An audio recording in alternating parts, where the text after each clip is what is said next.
Good morning, everyone. Thank you very much, Kath, for all the introductions and technical advice as well. I'm really delighted to be here this morning with you all. Thank you for joining us. We've got also our long-term supporters of Creative Circles, Barclays Eagle Labs, with us, and they are based at Codebase, and they focus on artificial intelligence, providing a space for businesses and communities to learn about innovative technologies, but also to boost people's digital skills, including 3D printing, laser cutting, and more. And we're going to learn some more from Ana in a minute. This morning, we're going to be exploring circular economy. As you know, we've got COP26 events program taking place just down the road in Glasgow. So our today's showcase is about change-making work, which is taking place within the creative industries in Edinburgh and beyond. We're focusing on fashion this morning. We're going to be exploring sustainability, circular economy, and the local businesses building on these principles. So I'd like to ask you to join me in celebrating the fact that we've got three guests this morning. We've got Ana Aranda Loureiro with us, Jeni Allison, and also Naomi Ross, and they will all present and discuss the innovative solutions they're creating to challenge the industry and to work towards a better future for our planet. So we're going to start with Ana, and let me just very briefly introduce you, Ana. Ana is lab engineer at Barclays Eagle Labs. And since she was a child, Ana has been passionate about how things work and how things are made. And her curiosity led her to study product development and manufacturing engineering. At Barclays Eagle's Lab, Ana supports people to solve problems and to develop new ideas, but also to overcome challenges for design and prototyping. Over to you, Ana. Thank you, Ola. Well, I'm going to share my screen. Second. Okay, can you see my screen now? Now? Just loading. Yes, I can see it now. Okay. So, well, good morning, everyone, and thank you for having me today. I'm really glad. I'm going to do a quick introduction about circular economy and circular fashion. Well, as Ola say, my name is Ana. I'm Barclays Eagle Lab engineer based in Edinburgh, and I help people to prototype ideas. The last few years, I've been learning about circular economy and how to design, do product development for circular economy. Well, circular economy is part of the solution to our global climate emergency, in which products, services, and so just a second, I don't know what happened with my screen. So, product services are designed to maximize their value and minimize the waste.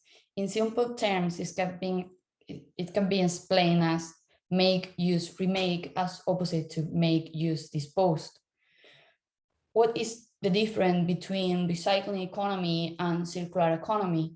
Well, the circular economy keeps resources such as products, materials, and energy in the economic system for as long as possible and at the highest value possible.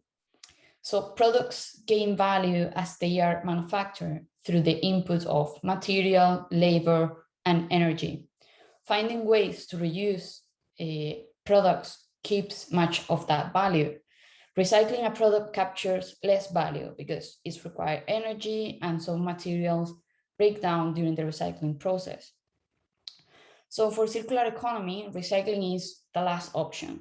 Instead of recycling, we reuse, we repair, and we remanufacturing. Because why are we going to recycle a product that can be reused? One of the action areas in circular economy is fashion and how to make textile industry more circular. And this is really interesting because normally when we talk about climate emergency, we think about transport, energy, or plastic packaging, but we don't talk about fashion industry.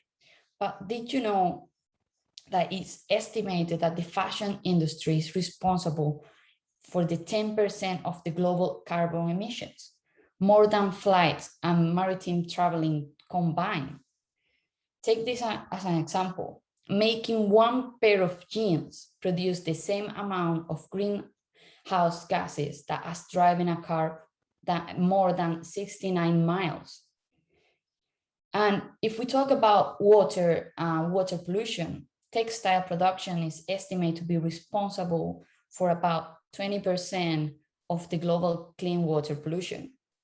To make a single cotton t-shirt, it's necessary to use 2,700 liters of fresh water. That is enough to meet one person's drinking needs for 2.5 years, only for one single t-shirt. The fashion industry is also the major contributor of the plastic microfiber entering in our oceans. That's something that we normally don't talk. Every year, 500,000 tons of plastic microfibers are dumped into the ocean from washing synthetics. That is the equivalent of 50 billion plastic bottles. And this is really scary when we think that the problem is that each year, millions of tons of clothes are produced, worn, and thrown away. Every second, the equivalent of a rubbish truckload of clothes is burned or buried in landfills.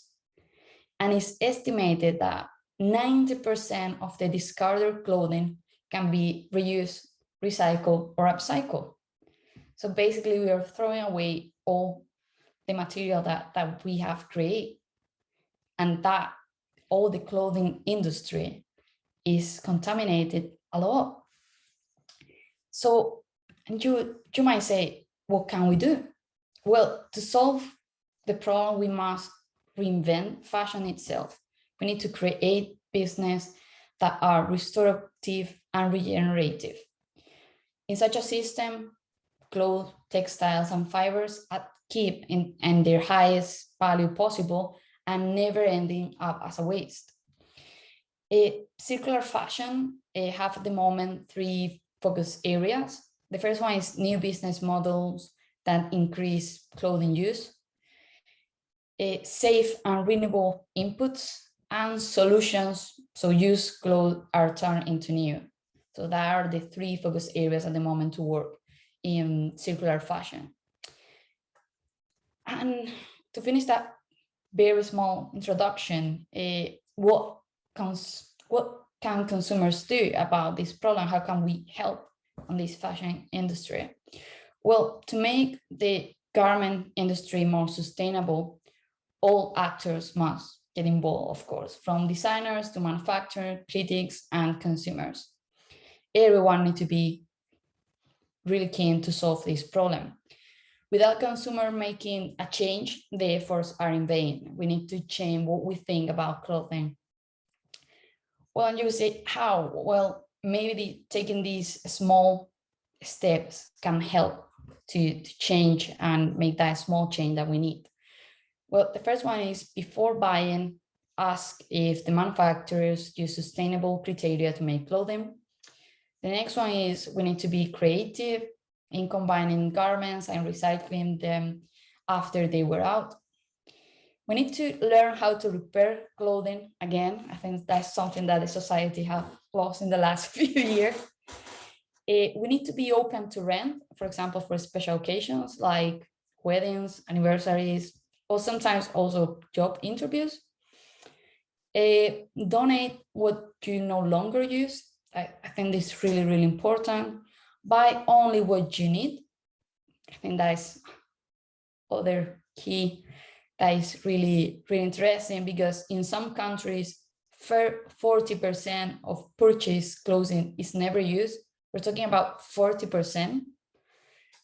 I think everyone has something in the wardrobe that they never use, and they are waiting for that special occasion to wear it. So we need to think about that, the type of things. The other thing is consider quality over quantity. Every additional year that a garment is worn means less pollution. Cheap clothing often doesn't survive the wash cycle, and meaning that in the long run, you don't save money compared with buying better quality garments. And I think that is every time that we buy clothes, we will know if that clothes is going to survive our washing cycle or not. I think it's something that we know, and that is called, the type of fashion is called fast fashion. It's something that we know after probably a month of use, we will need to repair it or we cannot wear it again. So we need to change that too. The other thing is, of course, buying secondhand clothing. We need to change our mind and start to buy more secondhand clothing. And the other tip is about water pollution, and is be smart with laundry management. For example, wash a full loads and use non-abrasive detergents can help. Other thing that they normally recommend is use this if you're going to do a washing machine with all your synthetic clothes, or for example, all the sport clothes that we normally use are synthetic. Use the synthetic mode of the washing machine and try to make only one laundry with all that type of clothes. That could help. And also keep an eye on our filter because that keep a lot of plastic as well, microplastic. So with that, I'm finished. And if you would like to know more about this topic, I really recommend to visit Zero Waste Scotland and Helen MacArthur website. You will find lots of information about it and a lot of videos again.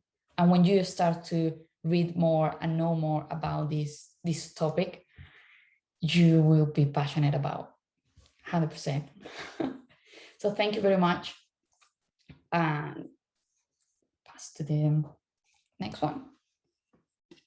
Thank you very much, Anna. That was really inspiring, and thank you for sharing all those eye-opening statistics as well. We should have them written down somewhere and displayed in our homes and remind ourselves. We'll get to questions later on, so I'm going to straight to introduce Naomi, our next speaker. Naomi Ross is a managing director at Sioda UK. And Sioda is an online clothing hire service offering high-end, everyday and occasion wear for women on a monthly basis. And Naomi launched Sioda to help mainstream sustainable living practices after 10 years in retail and hospitality and 9 years in waste policy and regulation. So over to you, Naomi. Looking forward to your presentation now. That's great. Thanks, Ola. Just let me know if you can see my screen. Okay, can everyone see that? Yeah, great, good stuff. So thanks for the intro. As Ola said there, it's an online clothing subscription service that we do. We have 3 options. The first is a monthly direct debit subscription service. You get 4 items a month. We deliver them to your home, pick them back up again at the end of the month to swap them out for something new. We deal with all of the laundry. It's all eco-friendly laundering, and there's accidental damage insurance included in there as standard as well, so that you're not needing to stress about if you accidentally pour your wine on whatever you're wearing, or your kids make a mess or whatever. We also have one-off hires available as well. Again, there's a 4-item package at £49, or there's a single item package at £29. These again are month-long ones, but it's just not the direct debit subscription service that you're getting there. And with the direct debit version as well, there's obviously like extra added benefits to that. Things like we do surveys to see what those customers actually want, and that way we'll buy in stock that fits around their tastes and lifestyles and sizes and things, so that we've got a wide choice for those direct debit people. The service is designed to be as affordable as possible for people. As I say, £49 for 4 items, and the brands that we're offering are companies like Reese, Ted Baker, Whistles, as well as brands that specialise in petite and plus size and tall clothing. We do sizes 4 to 24, and we have some sustainable brands on there and some UK designers as well.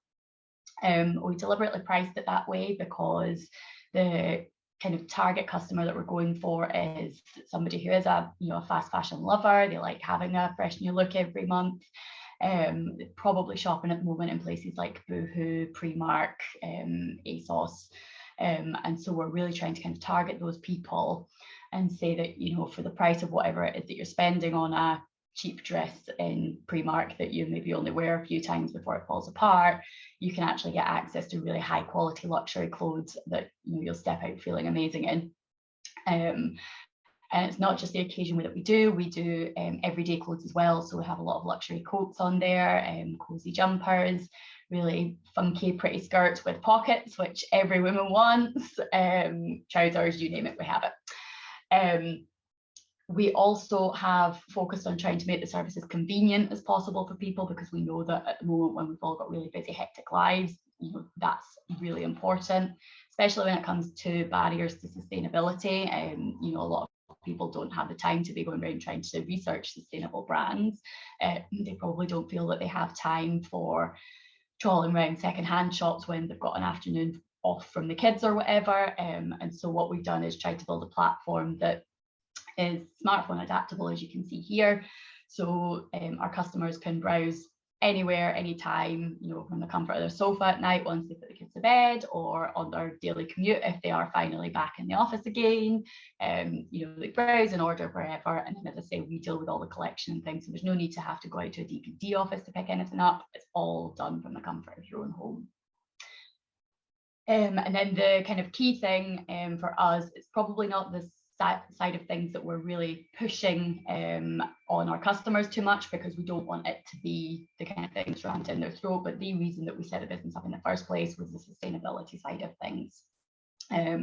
As Ola said, my job before this was working in waste policy and regulation. It's something that I'm really passionate about. And when I was thinking about setting this business up, first off, the reason that I did it was because I was looking around and seeing that even after the outrage of Stacey Dooley's documentary coming out exposing how bad fast fashion was and all the kind of awareness, people were still shopping in these places in record numbers. We've seen it during the pandemic. The sales on ASOS and places like that are through the roof.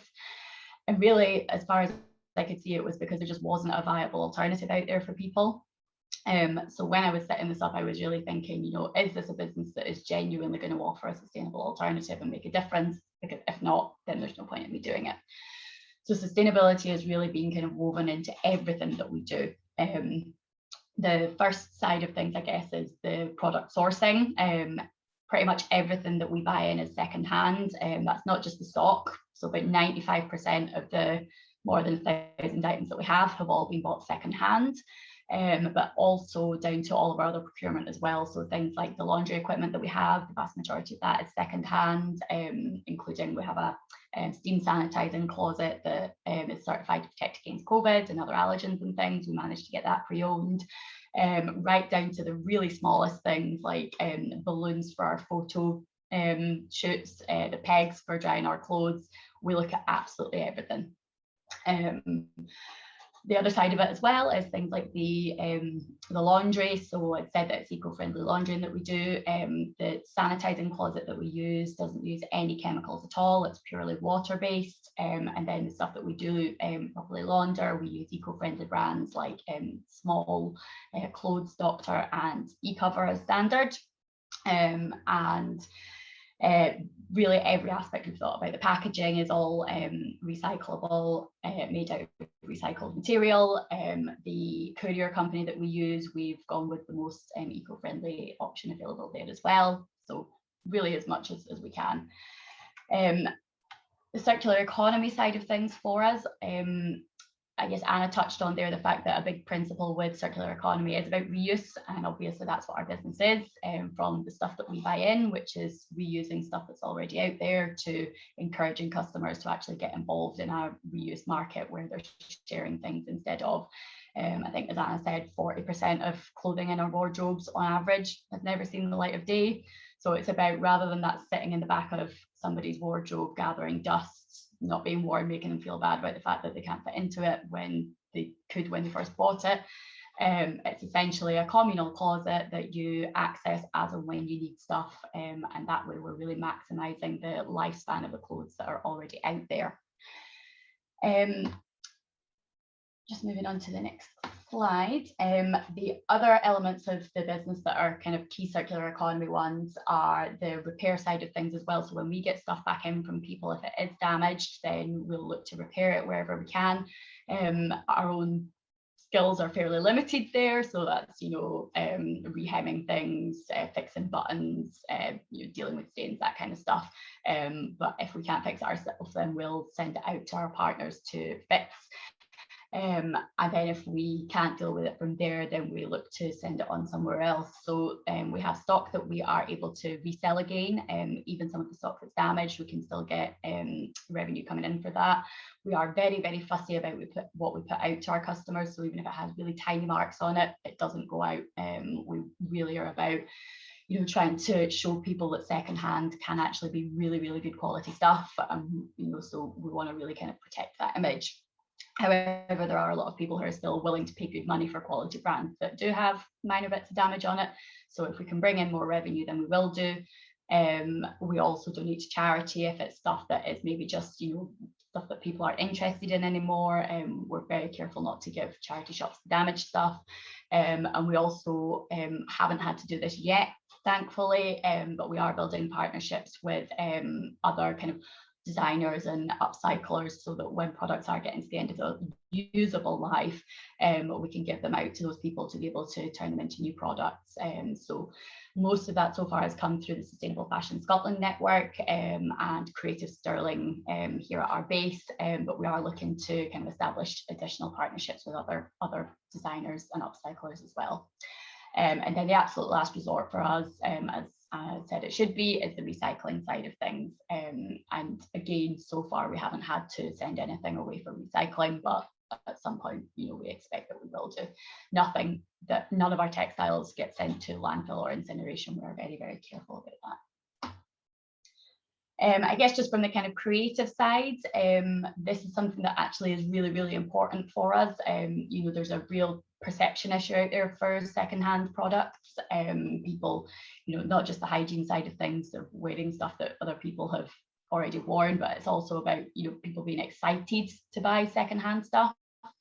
And, you know, having that as comparable as possible to the excitement that you feel when you're buying something new.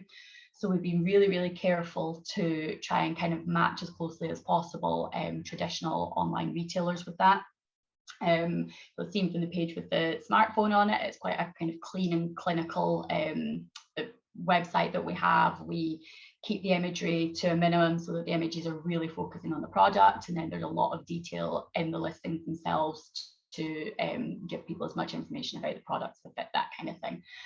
And here, this is really just some examples of how we list the stuff on our website, which is the top row there. We use real life, real models from petite size 4 right up to a size, I think our largest model at the moment is a size 22 to 24. And we have adjustable mannequins as well, where we've not been able to get models into things so far. And then the picture below that you can see is the actual products themselves when we bought them from people on eBay. And the kind of key thing here that I'm, I guess, wanting to highlight is the difference in care and attention that's gone into listing the stuff. You know, we feel that the stuff that we're putting out there is stuff that people would be excited to receive and to wear, whereas the stuff below, you know, if you're browsing looking for nice clothes, if this is what's getting put out there, if the person that's actually listing the stuff isn't putting any care and attention into it, then it's highly unlikely that anyone's going to really want to buy it. So that's what our focus has been on from the creativity side, is really breathing new life into existing products that are already out there and getting people excited about using them again. We do the same thing with our marketing. One thing that's really quite good about being in a reuse, a rental model rather than a resale model, is that the stock that you've got is really an asset rather than, you know, a liability that you're trying to get rid of again. And so putting that additional care and attention into marketing the products is a really worthwhile thing. It pays back big time. So we also put a lot of work into the marketing side of things. And you know, again, you can see here we've used a good range of models there so that people can see what stuff looks like on real women. And then we get creative with our kind of lifestyle and magazine marketing as well, so that, you know, it hopefully helps inspire people to actually come and look on our website and think that's something that I'm really interested in. And that's about it from me just now, but obviously quite happy to take questions, and thanks for listening to me speak. Thank you very much. Thank you very much, Naomi. I love your thoughtful business model, and I'm sure we'll have questions in a minute. Before that, we're going to go straight to Jeni Allison, who's our next and final speaker this morning. Jeni's a designer and founder of Jeni Allison brand. It is a knitwear brand based in Edinburgh, prioritizing digital design and simulation technologies to make the product development process as accurate, sustainable, and interesting as possible. And the brand is also a celebration of Scottish knit innovation. Over to you, Jeni. Thanks, Ola. Hi, everyone. I'm just going to share my screen, so hopefully you can see it. Can everyone see that? Yeah, cool. Just go full screen. Oh, it's not. Oh, there we go. Yes, so I'm Jeni, as Ola said. I'm a knitwear designer. I live in Edinburgh. Prior to sort of sitting up on my own, I worked for a knitwear manufacturer in the Scottish Borders, where I was developing products for Chanel, Loewe, Sioda UK, kind of big luxury brands. And while I was there, one of the things that we worked on a lot was kind of 3D simulation of knitwear, kind of looking at fit through digital technologies. And that's kind of what I've taken through into my brand, because by being able to prototype something digitally, you save a lot of time, you save a lot of waste in the product development process. You don't have to order in yarns if you then prototype something digitally and then you never actually make it. You haven't wasted any yarns. So that's kind of where my brands come from. I'm going to talk you through a few projects that I've done and then kind of talk about the main big project I'm working on at the moment.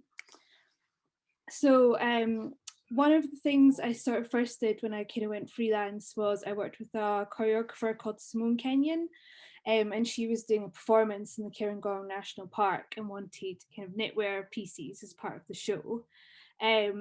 With knitting, you tend to make a kind of prototype and then you would sort of make lots of them, and that's how it becomes economically viable. So once you've made one, you've got all the calculations, you know exactly how many kind of stitches are going to be in your cuff, how many stitches are going to be in your arm, what the shape is. And the issue with this project was that the 5 dancers in the performance were all different sizes.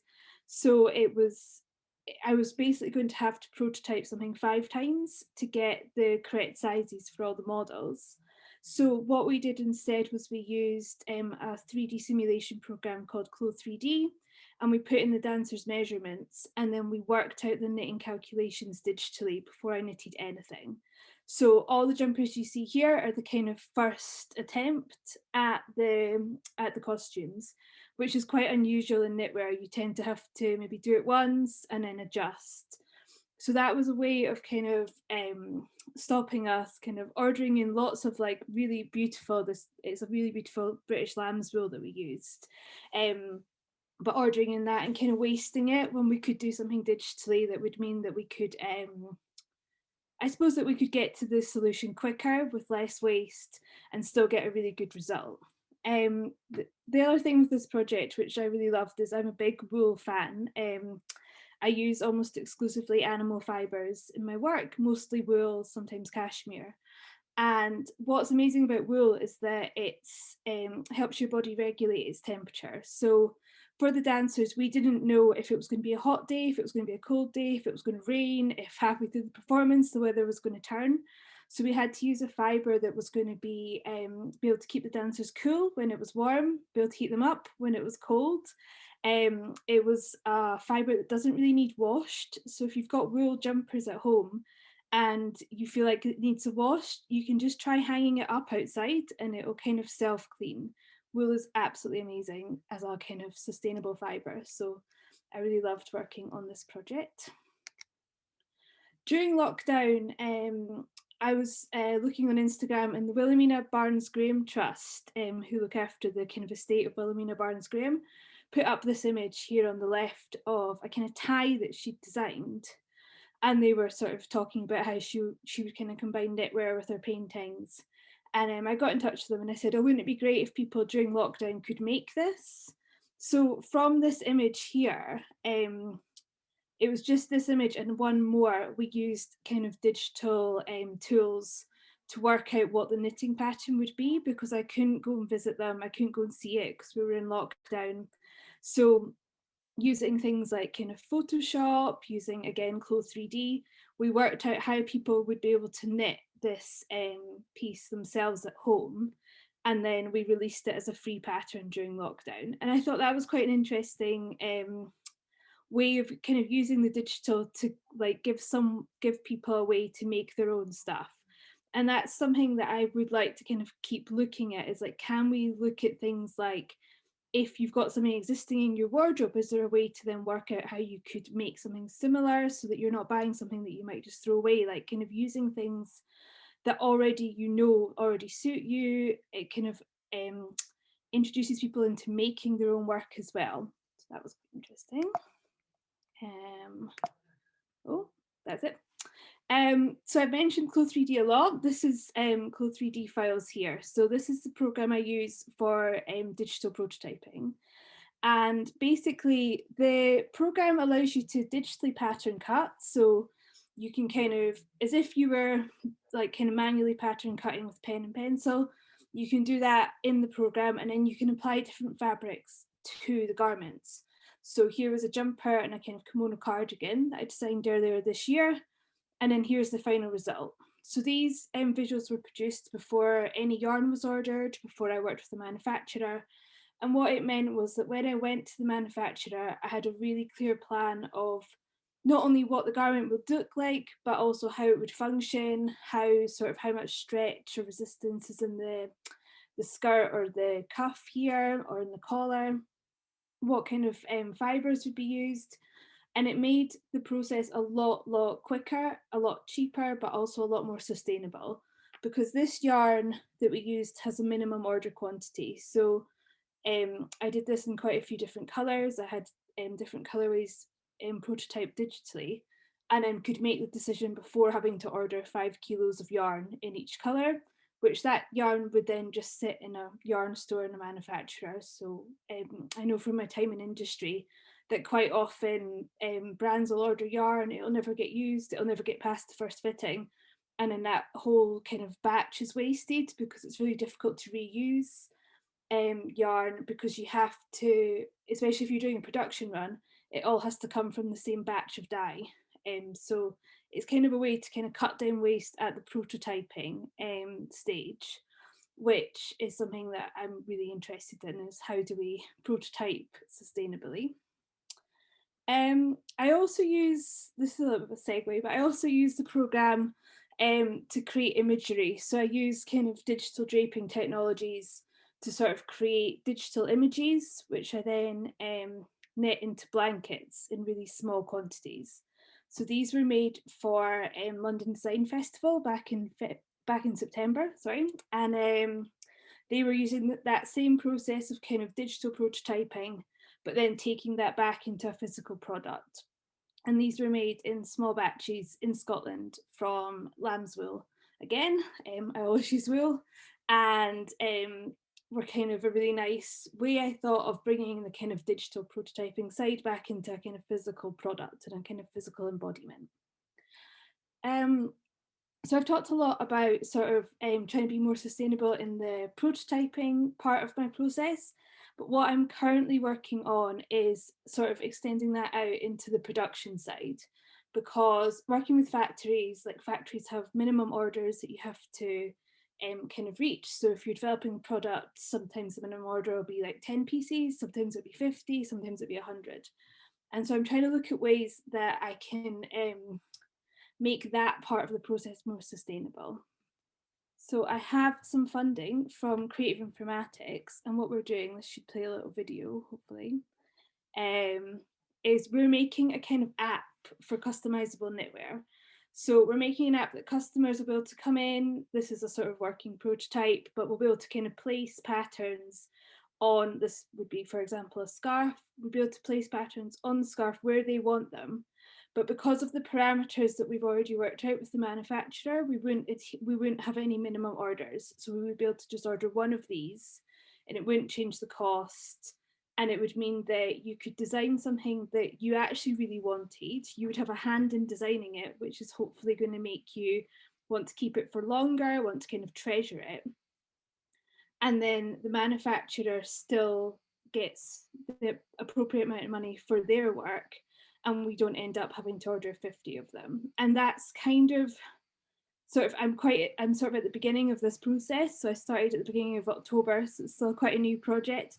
But basically what we're hoping to do is that after customers use the app to design knitwear, they would get, they would get a kind of visual of what their product would look like. They'd be able to order that.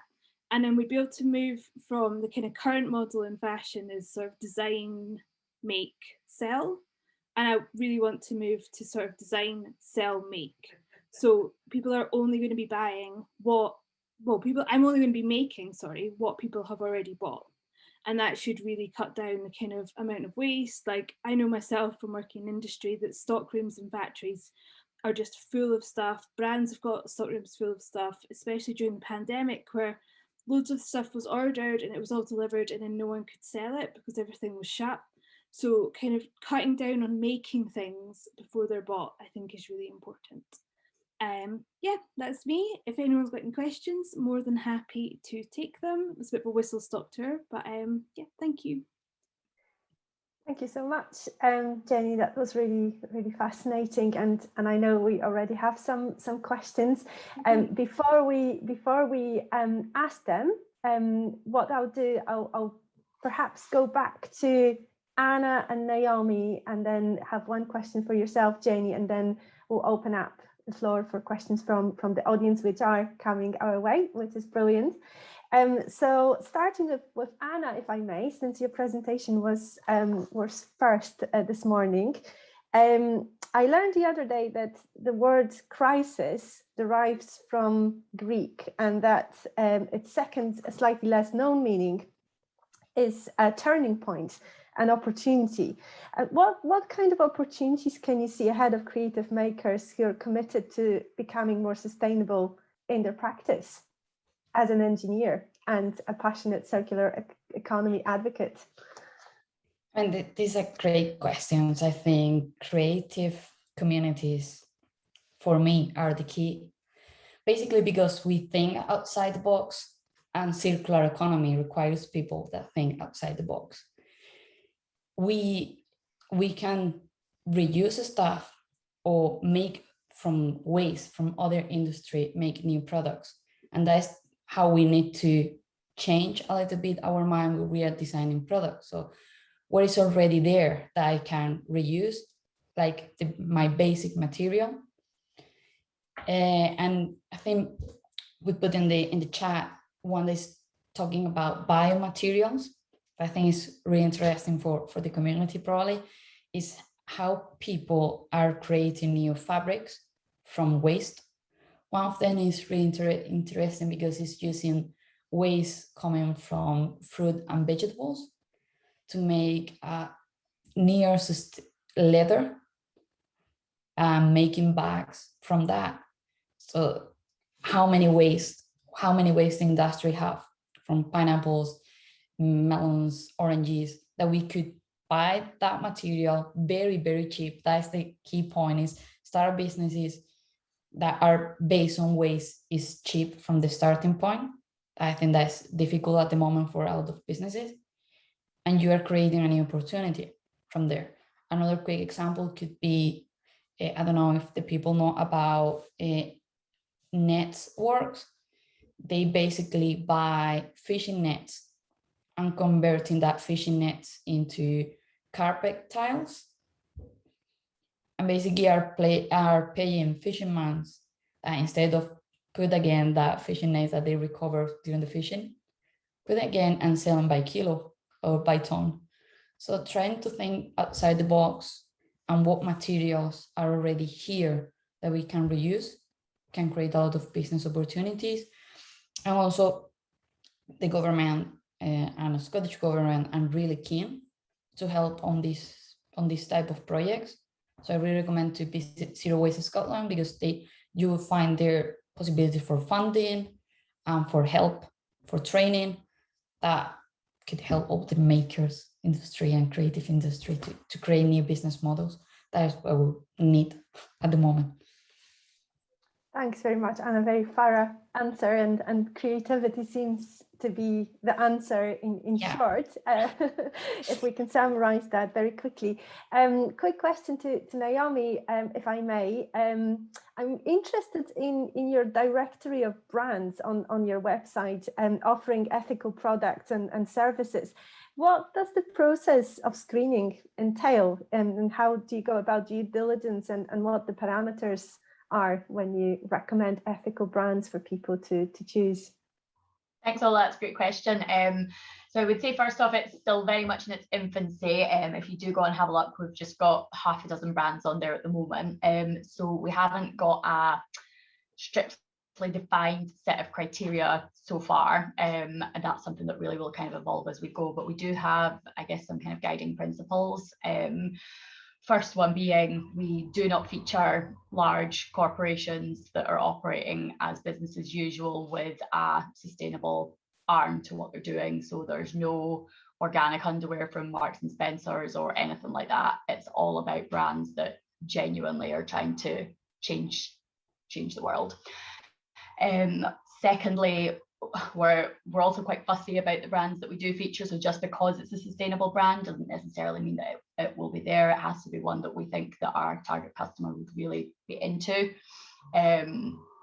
So, you know, we want to be kind of, I guess, doing away with this idea that sustainable living is all about hemp and linen and that hippie image, and be focusing on, you know, modern looking products that people get excited about.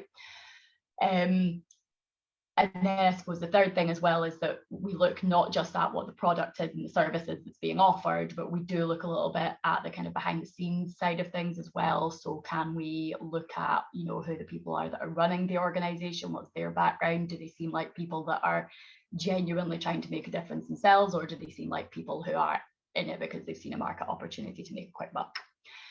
So those are kind of top level things that we're focusing on. We also then, you know, we recognise very much that no business out there is perfect yet. That includes us, obviously. And so, you know, if we see something that isn't quite what we think is right, then as long as it looks like the business is really doing its best, then, you know, we put them in. But what we focus on, so what was really interesting there was Anna talking about the products made from waste, and that has been a really big thing for us. We love seeing products made from waste because, again, it's that preventative side of things, it's stopping resource extraction. So we do prioritize those kinds of businesses. We have a business on there at the moment called Ashoka, who make gorgeous handbags out of apple byproducts. Elvis and Cressy, who make handbags out of discarded fire hoses, which come with a really lovely story about the fact that the fire hose is being used to save someone's life and that kind of thing. So yeah, we look at what the material is that the products have been made out of. If it's made out of cotton and things like that, is it organic, is it sustainable? We try and keep them fairly local, so either UK or European rather than too far away, because again, we want to minimize people's shipping side of things. And also we look at whether there's kind of extracurricular stuff that they're doing. So do they have a foundation set up? Do they give profits to sustainable and social justice organizations, that kind of thing? And we can't do it with all of them, but if we find ones that are affordable, then even better, because again, we want to show that, or dispel the myth that sustainable living is only for the wealthy and the middle class. Thank you very much, Naomi. And I'm going to be browsing those handbags made of fire hoses for sure after this session. Thank you for recommending that. We've got some great questions in the chat. There's one for you, Jeni, here. So I'll start with that. It's from Madeleine, who I know herself is a specialist in textiles and wool. Could the leftover yarn from failed prototyping be released to the small scale maker market, the same as Remnant and Overstock fabric? That's good. That's a really good question. I suppose yes, it could. I work another part of my life. I work teaching knitwear at Glasgow School of Art, and we work with a lot of manufacturers, and they give us leftover yarn from prototyping for our students to use. So that's kind of something that happens quite naturally. Quite often it goes to educational establishments rather than other businesses, but I'm sure if you got in touch with manufacturers it would be possible.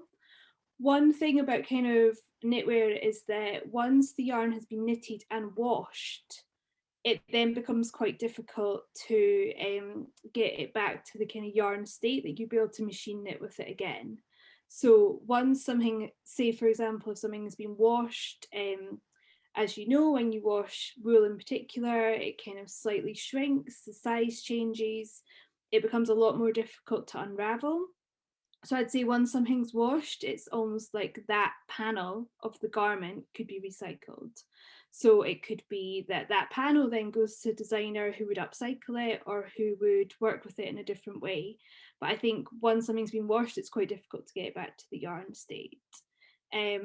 One of the other things that's actually really good about Scottish manufacturing is that typically we don't do a lot of mixing fibres, and that's the thing that's really difficult to recycle. So if, say, you've got cashmere and nylon, or cashmere and polyester, and that's knitted together and washed, that then becomes really, really difficult to separate those fibres for recycling. But luckily a lot of brands come to Scotland for kind of pure wool, for cashmere, for like single fibre products. So we're in a really good position for things like that, for if something has been made, washed, and then it's not going to go any further, it'll quite often, it can be either recycled or quite often it'll be sold in a factory kind of outlet as well. So yeah, good question. Thank you, Jeni. I can see there's a lot of fascination in wool in the chat room. We'll talk more about wool. I think, Jeni, you've inspired everyone. But before we do, there is a question here from Jim for all of you or any of you in the panel. What should we be lobbying government for that would be most effective in helping to encourage and scale up the circular economy? So it's a strategic question from our chair of the board. I think global regulations on manufacturing. So legislation is the way that things have historically changed. So in the borders, there's a kind of dye house in Galashiels, and until the government changed legislation, the river in Galashiels would run different colours depending on what dye was being used. And as soon as it became illegal to do so, that's when the manufacturers changed. And it shouldn't have to be legislation, but it is. And so I think that's like global standards for textile and fashion production, especially in kind of the developing world where the standards and regulation aren't really where they need to be. I think we all need to work kind of globally to address that, I would say. Yeah, just kind of building on that, totally agree with Jeni.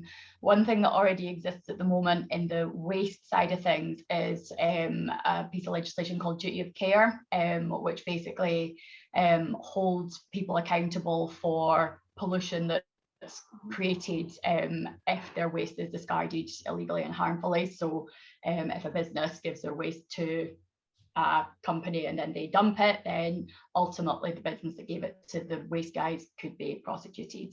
And that's international, that doesn't see borders. So if it ends up dumped in China, you could be on the hook.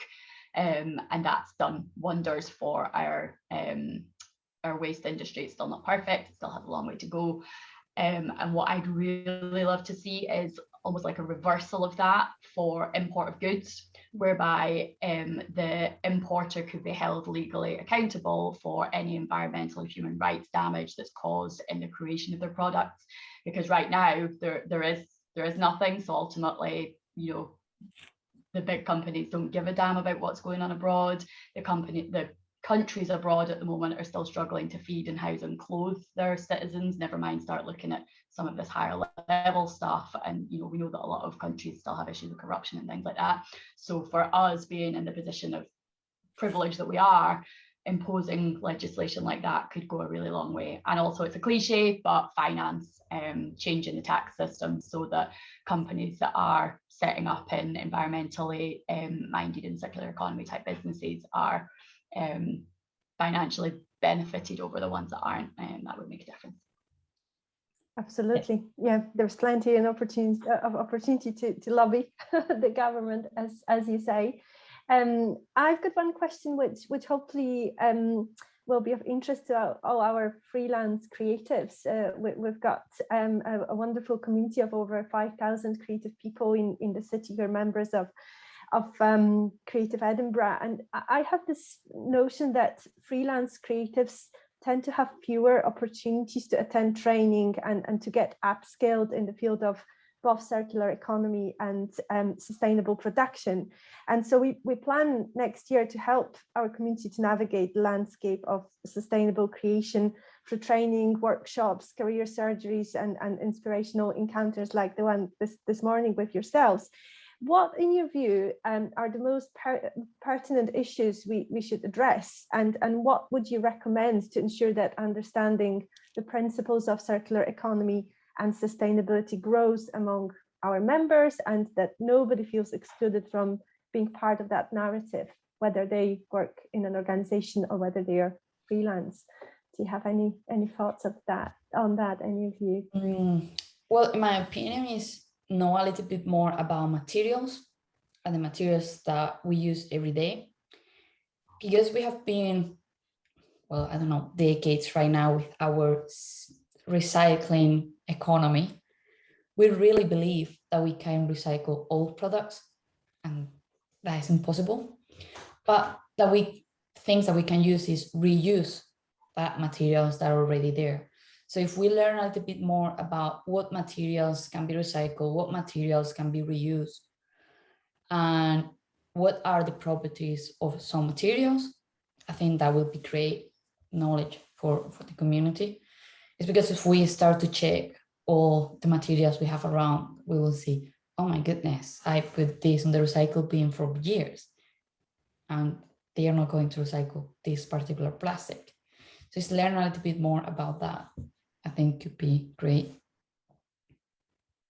I think that's really good point, Anna. And I think one of the things I think is really important is for freelancers, they're self-employed, they're running their own business. So finding ways to tap into what does sustainability mean for their business? How can they be sustainable in their practice, but also sustainable in their business? So maybe it would be useful to have kind of like quite small workshops where people talk about what they already do and look at ways to incorporate sustainability in that, because it's such a huge area. Like to kind of go in and try and learn like everything is really difficult, but whereas if you can do practical things in your own practice or in your own business to kind of grow your own sustainability, I think that's really beneficial. Yeah, I really like that advice. Thank you, and the one from yourself, Anna, as well. I think going bespoke and learning from people who are already making within the creative community and helping them on their specific projects would be a way forward. I'm aware of the time. We're nearly coming to the moment when we're going to have a break, but I want to just very quickly ask one more question, which is about wool. We've got two questions which we're going to combine. So Caitlin was interested about wool and its properties. How does it self-clean? How is it from an environmental point of view, and it's suitable for vegans? So that's one part of the question. And also, what are your hot tips for protecting wool products from moths? This is something which Madeleine finds is a barrier in the mind of customers. So if you can answer that within 1 minute, Jeni, that would be amazing. Thank you. So yeah, wool is, like, the properties of wool are incredible. A really amazing resource, if you do want to know more about wool, is the Woolmark Company. They've got an amazing website, kind of goes into lots of things, but you'll see on there that this kind of self-cleaning thing. Wool is a much less absorbent fibre than something like cotton or something from other plants. So when you wear wool, it doesn't kind of absorb sweat in the same way. It actually wicks the sweat away because of the shape of the fibre. So it doesn't hold on to smells in the same way. When you put wool outside and it's kind of there's in the wind, anything that is trapped in the fibres gets released. So it kind of flies away. There's a lot more scientific explanation on the Wool Mart Company. I'm not a scientist, but that's why a lot of kind of hiking gear and sportswear now is made from really fine merino wool. Because if you wear a merino wool t-shirt and you go running, you're not going to come home as kind of sweaty and wet as you would in a cotton t-shirt, because cotton's going to hold on to that sweat a lot more. The thing with moths, I keep a lot of my jumpers in drawers. So it's quite kind of sealed. I don't typically have a big problem with moths, but I think if you ever noticed one thing to do would be to get those big plastic boxes from IKEA, which is maybe not the most sustainable thing, but they do protect your wool really well. And you can put them in there sort of under your bed or store them somewhere so it's kind of airtight. The other thing that I know people do that works really well is that they wrap their woolen jumpers in kind of cotton. So like a kind of cotton sheet or a kind of pillowcase or something, and that can protect it as well. There was another part to that question, wasn't there? The vegan. I'm not vegan, so it's not up to me to say if vegans should wear wool or if you feel comfortable wearing wool. One thing I'd say is that wool is a completely different thing to something like leather. So the process of getting wool from a sheep is not the same process of getting leather. And I think for the properties that wool gives, it's a lot more sustainable than any of the alternatives. So acrylic was produced and developed as a wool alternative. It's plastic, basically. You're not going to get the same properties from any plant-based fibres. You kind of get these like semi-synthetic fibres that kind of mimic wool, but again, then you're mixing fibres and they're really difficult to recycle. So I think if you're vegan, you kind of have to weigh up your options and make your own call on that. But I'm a big wool advocate. I think it's brilliant. Thank you very much, Jeni, and that was a brilliant answer to 3 questions in one. Thank you. Just a final few words from me, if I may, before we have a break. A discussion about climate crisis, sustainability and circular economy sometimes can feel a little bit cluttered and chaotic. So I hope that you agree with me that this morning, thanks to our inspiring panelists, we made some order, we answered some important questions and opened up various possibilities for you to explore. And if you have ideas, projects or thoughts on what Creative Edinburgh could offer creatives in 2022 to help you become proficient at creative adaptation and climate solutions, please get in touch. We would love to hear from you. And thank you so much, Jeni, Anna and Naomi for this morning. I'm just going to hand over to Kath just now. Thanks.